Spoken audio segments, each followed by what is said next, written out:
1952년 9월 당시 유엔군 사령관인 아까 저 김중희 장관께서 메가더의 후임이라고 하셨는데 메가더의 후임은 리치웨이 이 장군이고 크라크 장군은 이제 휴전 때까지 유엔군 사령관을 했습니다만 이분이 작전상의 필요로 이제 주변 해역에다가 해상 방어선 Sea Defense Zone이라는 걸 선포를 했죠.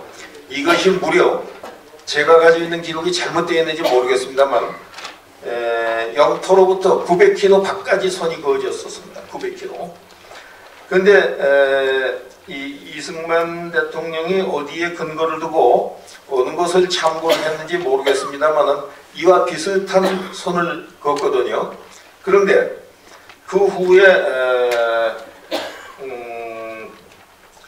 연도가 아직 조금 적어놓은 게 어디로 갔습니다만 그 후에 미국하고 카나다가 이승만의 평화선과 비슷한 그 해안선을 유엔에서 선포를 했습니다.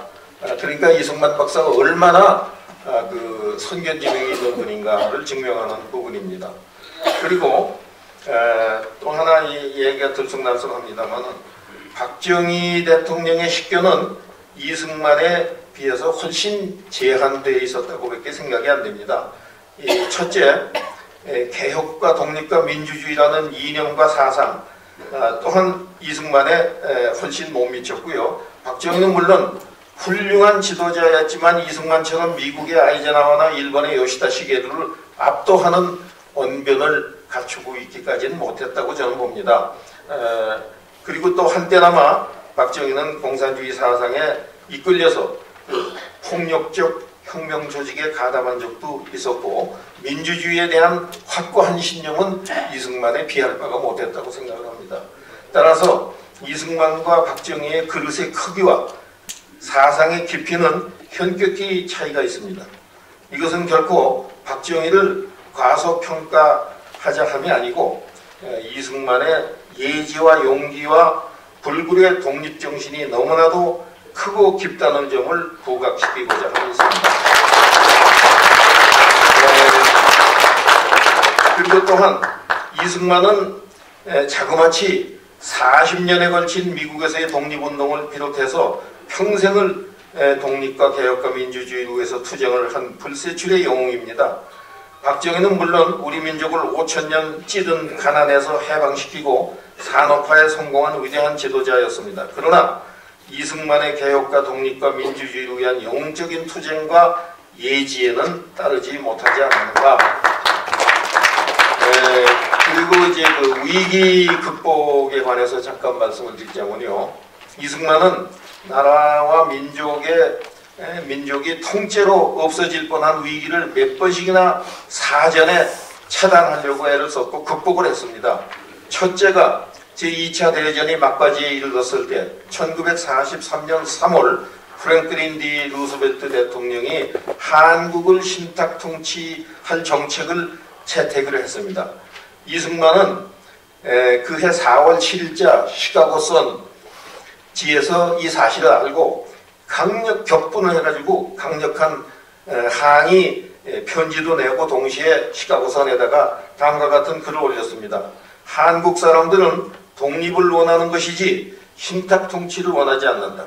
미국은 1905년에 일본의 한국 병탄을 허용함으로써 한국 사람들이 30여 년간이나 고초를 겪어야 했는데 만일 미국의 정치가들이 한국의 독립을 허용하지 않는다면 미국 자체가 장차 더 큰 환란을 당하게 될 것이다. 지금 소련은 소비에트 조선공화국을 설립할 계획을 세우고 있다는 정보가 있는데 그러기 전에 빨리 대한민국 임시정부를 승인해라. 이런 지금 생각하면 아무것도 아닌 문장 같습니다만은 참 대단한 문장을 루스벨트한테 보내고 신문에 냈습니다. 또한 둘째로 해방 직후인 1945년 10월 여러분이 잘 아시는 모스크바 삼상회의 결정, 여기에 대해서 이니시어티브를 잡고 열렬히 반대 투쟁을 해서 성공한 게 이승만입니다.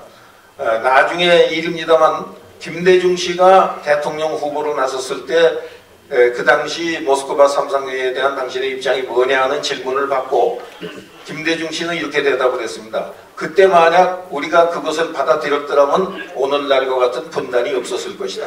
빨개입니다. 김대중이는. 항상 사람도 똑같은 생각을 하고 있는데 우리 국민이 눈이 어두워서 이런 사람을 대통령까지 만들었다고 저는 생각을 합니다. 그리고 이승만이 위대한 점은 또 뭔가 하면 다른 나라 지도자라고 잠깐 비교를 해보겠습니다.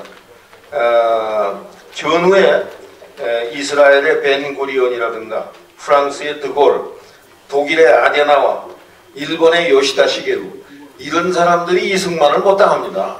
이승만이 첫째 무엇보다도 중요한 건 40년 동안 굽힘없이 변절하지 않고 오로지 한 가지 생각만을 가지고 투쟁을 한 사람이 세상에 없습니다.